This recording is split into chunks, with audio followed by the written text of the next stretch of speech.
Hello world, I'm here to demo my Microsoft VSCode Hackathon 2020s. My hack, which is called Python autocomplete, sort of. So I'm a high school student. I'm a freshman at my local high school. The problem is solved is really the redundancy when coding.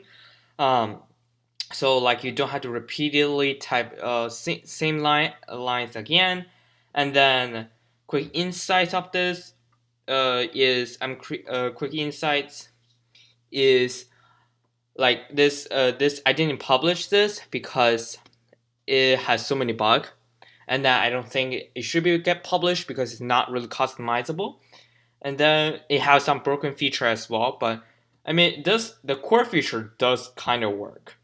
And then description is stop using redundancy code, just use a autocomplete instead.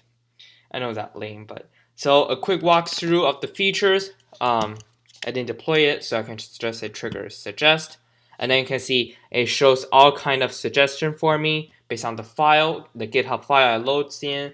So probably I can say from Flask since I'm a Flask user, and then you can see it's automatically generated all the dependency I need. And then why I created this is because I really want to solve like the all the redundancy during the code, and I hope this can bring a beginner back onto coding easier by helping them out by removing these redundancy in coding. Thanks for watching.